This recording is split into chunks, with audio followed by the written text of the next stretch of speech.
नमस्कार दोस्तों। दुर्गा सप्तशती का चौथा अध्याय।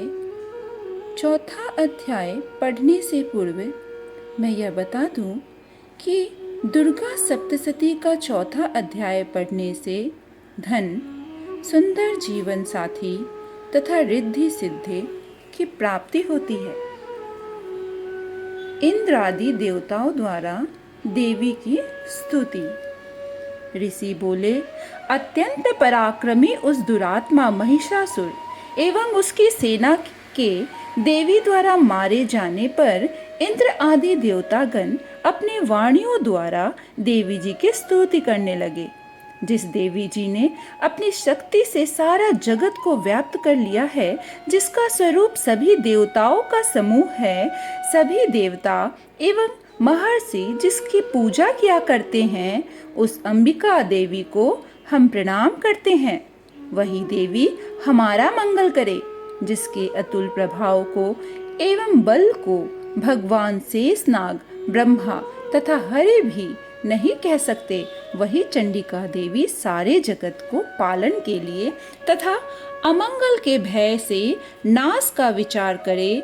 जो श्री स्वरूपिणी पुण्य आत्माओं के घरों में तो लक्ष्मी स्वरूपा है, पापियों के घरों में दरिद्रता, पवित्र बुद्धि वालों के हृदय में बुद्धि, श्रेष्ठ पुरुष के यहाँ श्रद्धा, कुलीन मनुष्यों में लज्जा स्वरूपणी है। इस प्रकार की है। हे देवी जी, हम आपको प्रणाम करते हैं। हे भगवती, आप विश्व का पालन करें।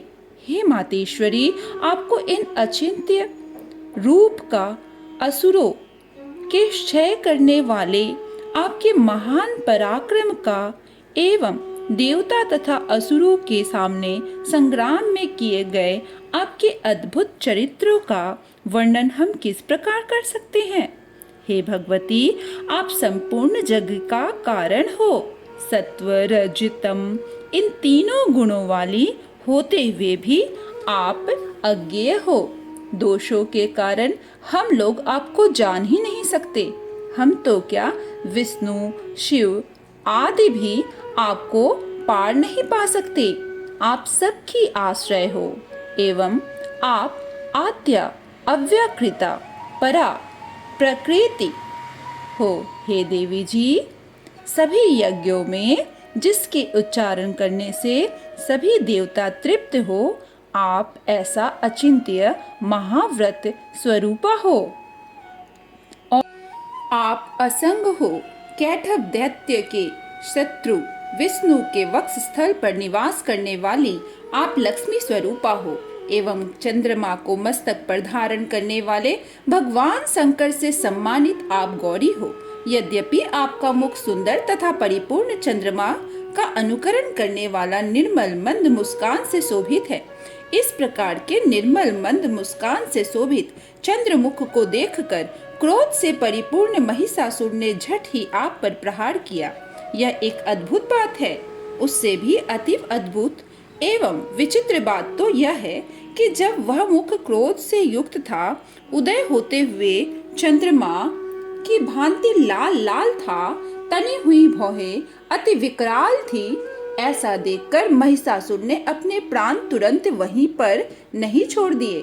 भला कौन ऐसा प्राणी जो क्रोधी यमराज को देखकर भी जीवित रह सके।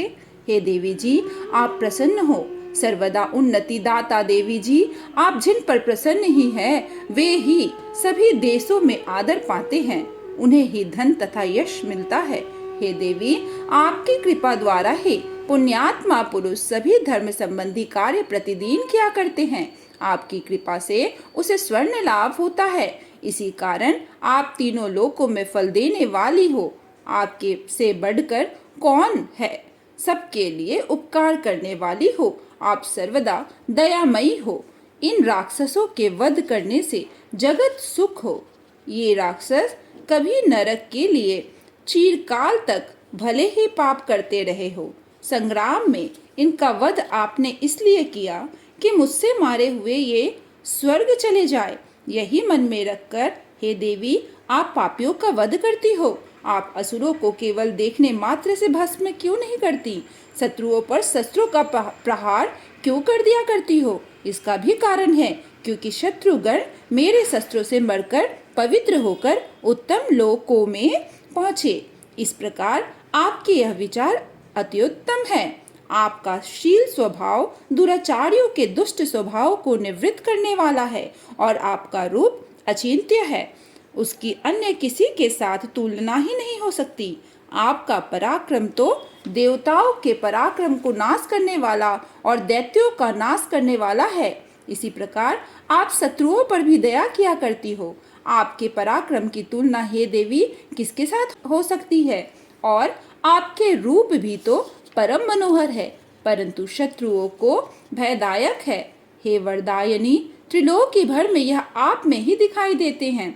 हे देवी जी, शत्रुओं का नाश करके इस सारे त्रिलोकी की अपनी आपने रक्षा की है। संग्राम भूमि में उन दैत्यों का विनाश करके उन्हें स्वर्ग में पहुंचा दिया और वहां हमारा भय भी दूर कर दिया, जो कि हमें उन्मत्त दानव डराया करते थे। हे माता, आपको नमस्कार है। हे देवी, हमारे शूल से रक्षा करे। हे अंबिके, खड्ग द्वारा हमारी रक्षा करे एवं घंटा के शब्द तथा धनुष की टंकार से भी हमारी रक्षा कीजिए। हे चंडिके, पूर्व पश्चिम दक्षिण में हमारी रक्षा करे। आपने त्रिशूल को घुमा घुमा कर उत्तर में भी हमारी रक्षा करे। ऋषि बोले, इस प्रकार देवी जी की देवताओं ने स्तुति की और नंदन वन में उत्पन्न हुए फूलों तथा गंध चंदन आदि से नंदन वन में उत्पन्न उन फूलों से माता की भलीभांति पूजा की। जगत माता की पूजा करने के बाद सभी देवताओं ने भक्ति पूर्वक दिव्य धूपों द्वारा अर्चना की। तब देवी प्रसन्न मुख होकर उन देवताओं से बोली, हे सभी देवताओं, अपनी अभिलाषा के अनुसार आप सब हमसे वर मांगो। देवता बोले, हे भगवती, आपने तो हमारी सभी कामनाएं पूर्ण कर दी है, कुछ भी बाकी नहीं है। हमारे इस महिषासुर शत्रु का आपने वध कर दिया। फिर भी यदि प्रसन्नता पूर्वक हमें कुछ वर देना चाहती हो तो हे माता, यह वर दीजिए कि जब जब भी हम आपका स्मरण करें तब तब हमारी बड़ी से बड़ी आपत्तियां आप दूर करें। हे प्रसन्न वंदने मातेश्वरी, जो भी मनुष्य इन स्तुतियों द्वारा आपकी स्तुति करे उसे वित्त रिद्धि विभव दीजिए। हे अंबिके, हम पर सदा प्रसन्न रहिए। ऋषि बोले, राजन, जब देवताओं ने अपने तथा जगत के कल्याण के लिए इस प्रकार वर मांगा तब उन्हें तथास्तु कहकर भद्रकाली अंतर्ध्यान हो गई। हे राजन, पूर्व काल में तीनों लोकों का हित चाहने वाली देवी का देवताओं के शरीर से जैसा प्राकट्य हुआ वही सारी कथा मैंने कह सुनाई। इति इंद्र स्तुति नामक चौथा अध्याय समाप्त। प्रेम से सभी बोलिए जय माता दी।